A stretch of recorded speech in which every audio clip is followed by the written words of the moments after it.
Hello everyone, this is Eric. I'm back. It is 12:29 a.m. It's pretty late. It's been a very long day. Um, but earlier today, it was the first day of the Champions Showdown event in St. Louis, where 10 of the top players in the world are competing in Chess 960, also known as Fisher Random Chess, for a lot of money. And if you want to find more information, you can go to uschesschamps.com. I'll leave a link in the description. It's a really fascinating event. It's a completely unique format, as far as I know, compared to other events. I mean, in terms of Chess 960, in terms of in the fact that there is Blitz and Rapid in each day, and the players who are competing, I mean, it's a very impressive lineup with Kasparov, Topalov, Aronian, Nakamura, Svidler, etc., etc. So I want to show a game, one of the most beautiful games played today, between Sam Shankland and Maxime Vachier-Lagrave, MVL. And MVL just crushed Shankland with black. It was 19 moves long. It was a beautiful attacking game. MVL sacked a pawn out of the opening. And the fascinating thing about this game, I was debating whether to say this, but I think I'll say it right from the beginning just to create some intrigue. The amazing thing was the final position, White's up a full queen, but White's completely lost. So we'll see what happens.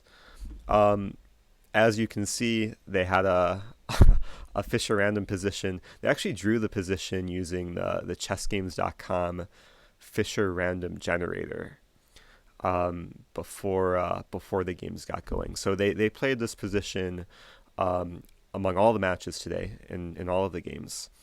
And there was all this debate about like opening theory, and the players were having time to prepare before the games. This move c4 was played a lot with the idea to attack h7 right away. In this game, Shankland started with d4, perhaps a more principled move, just controlling the center. And the game started off somewhat symmetrically.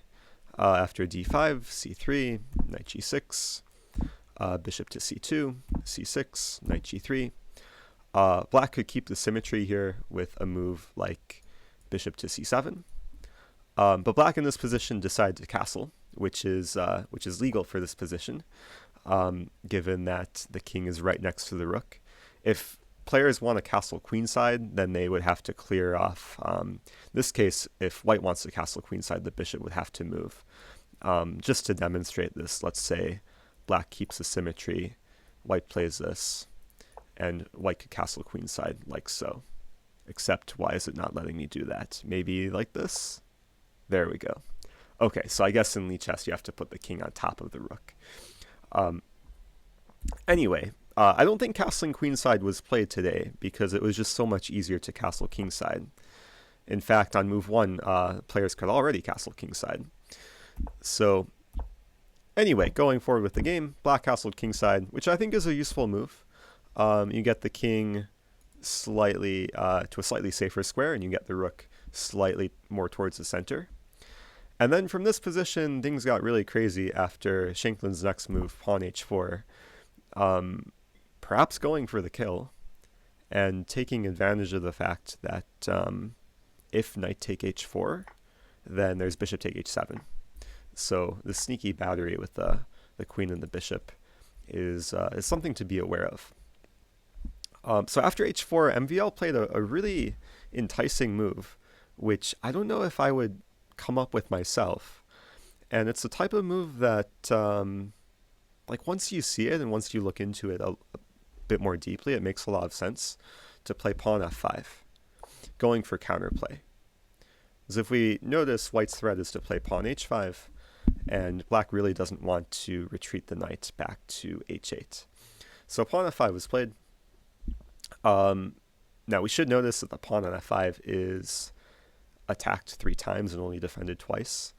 But if white were to take the pawn, let's say knight take f5, this would run into a move like queen h2, which is actually really annoying for white because now white can't castle, and h4 is probably just falling. So black would have a lot of compensation and probably easily win back the pawn here.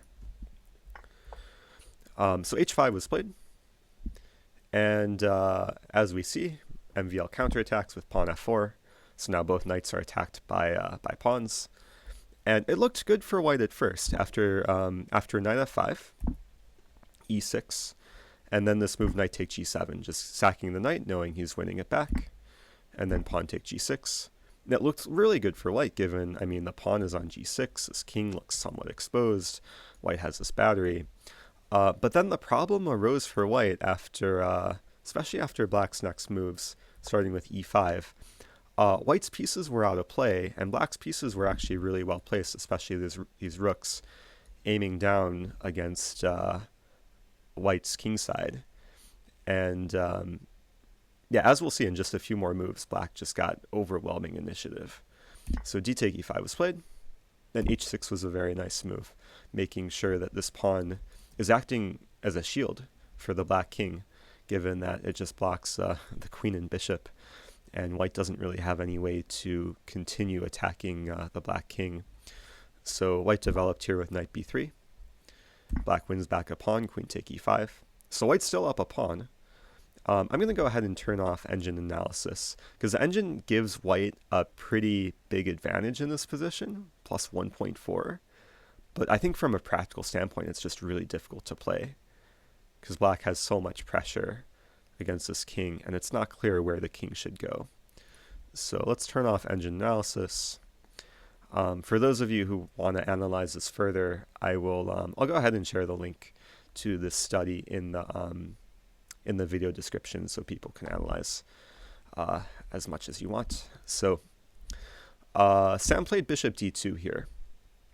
I think with the intention of castling queenside, it makes sense to perhaps go for queenside castling. The problem for white is that after knight b6, if white does castle queenside, e2 hangs, and the king is still very vulnerable, and this queen is very awkwardly placed, and knight c4 is coming.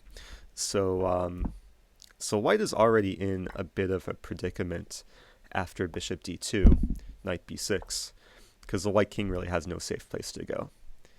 And then we'll see the position just got much, much worse for white very quickly.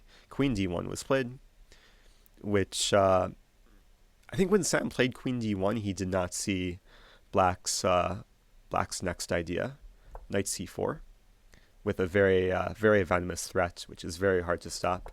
And after knight d4, MVL goes for the kill with a spectacular move, knight e3 check. Not quite smothered mate, even though the king is pretty much smothered on f1. But now the f-file is forcibly opening up, and white has to take the knight. Bishop take e3 was played. Pawn take e3 doesn't accomplish much.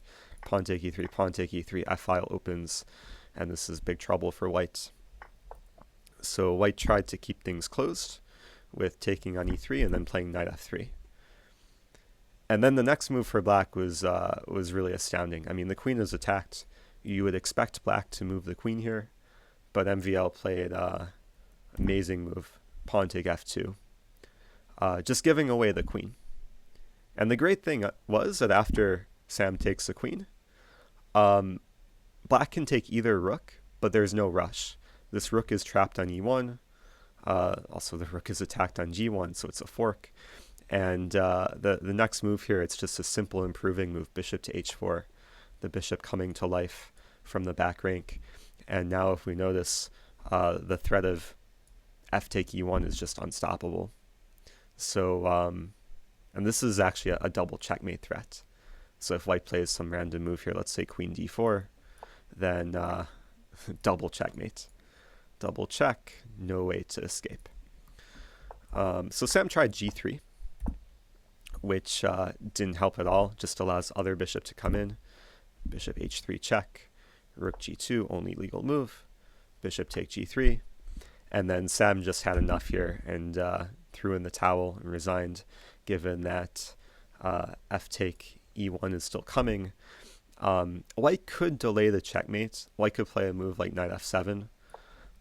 This doesn't really help at all because white is literally losing all of the major pieces in the next like 3 moves.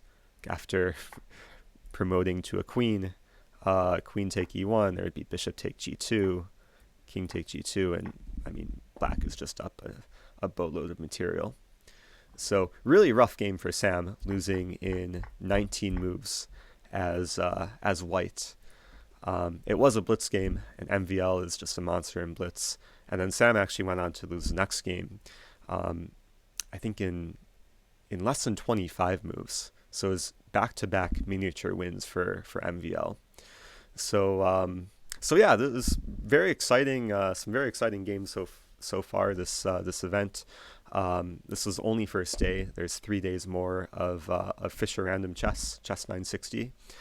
Tomorrow there will be a new position drawn.